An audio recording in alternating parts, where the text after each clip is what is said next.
Pán doktor, dnes je tu téma onkologických pacientiek a vlastne ich plodnosti alebo vplyvu chemoterapeutickej možno liečby na tú plodnosť.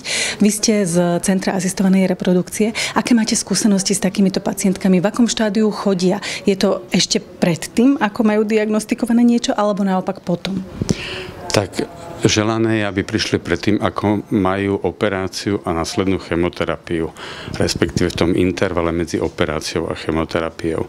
To je naša snaha spolu s onkologickou spoločnosťou, aby nám onkológovia odosielali pacientky. Len samozrejme, my môžeme liečiť len tie pacientky, ktoré onkológovia odporúčia, a keď pacientky odporúčia, my vieme stanoviť adekvátnu liečbu, ktorá trvá radovo 14 dní, ale vie efektívne získať po stimulácii vaječníkov vajíčka, ktoré vieme zamraziť. Po prípade, ak tá žena má partnera a si praje tie vajíčka oplodniť jeho spermiami, tak ich oplodniť a zamraziť embria.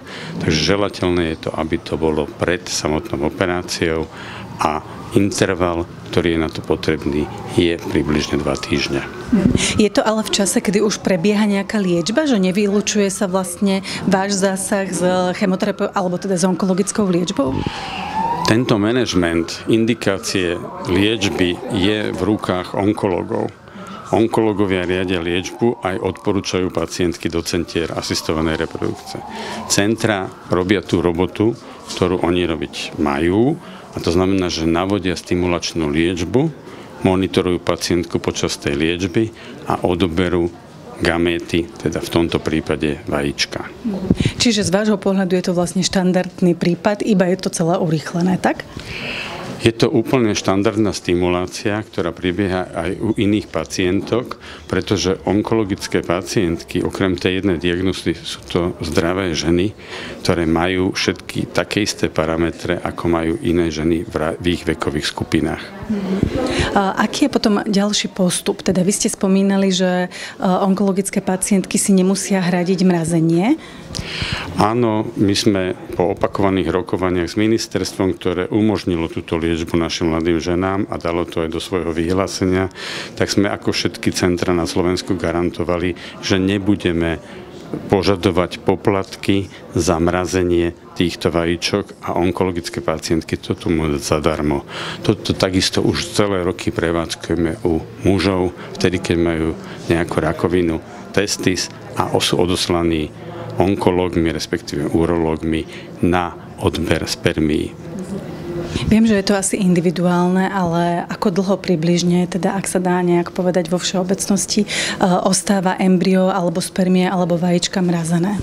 Je to veľmi individuálne a nehrá to rolu na kvalitu, či to rozmrazenie je po roku, po 3 alebo po 5. Dnešné štúdie sú robené tak rádovo na tých 10-15 rokov a vieme, že tá gaméta, teda v tomto prípade vajíčko, sa zmrazí na minus 160 stupňov rýchlo vitrifikačnou metodikou a vyše 90% tých vajíčok sa rozmrazí, a keď sa rozmrazia, tak sú také isté kvality ako pred zamrazením.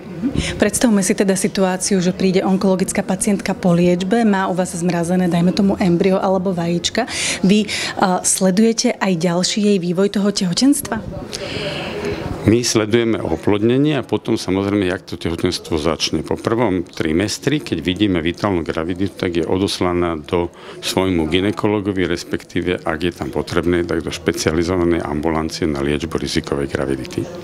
A ako to zvykne byť teda v tom prvom trimestri? Zvyknú mať onkologické pacienty nejakým spôsobom iné, náročnejšie tehotenstvo ako zdravá žena? Je to prísne individuálne, ale myslím si, že v globále tam nie je veľký rozdiel, pretože podstatné je to, že samozrejme žena do tehotenstva ide vtedy, keď je v remisii a je zdravotná kondícia, je na to, aby to tehotenstvo zvládla, lebo my sa rozprávame o mrazení vajíčok alebo stimulácii, ktorá trvá 2 týždne a to tehotenstvo trvá 10 mesiacov. To znamená, že určite táto etapa je relatívne náročnejšia pre tú ženu ako stimulácia vajíčok a ich odber. A hovoríme v podstate o takých nových vedeckých výsadách, povedala by som. Badáte za posledné roky, že onkologické pacientky využívajú túto možnosť častejšie, ako tomu bolo v minulosti? Tak, Na to je taká dvojnásobná, dvojitá odpoveď. Určite viac ako v minulosti, určite nie dostatočne. To znamená samozrejme informovanosť, komunikácia s onkológmi a vzájomná spolupráca je veľmi dobre nastavená, ale, jak som povedal, ten kolík štafetový je v rukách onkológov. Onkológovia nám musia poslať pacientku, a keď ju pošlu a tá pacientka má rádovo tie 2-3 týždne na to, aby sa liečba zabsolvovala. My určite sme pripravení na to, aby sme ju absolvovali s ňou a zamrazili jej gamety, teda ovocity alebo vajíčka.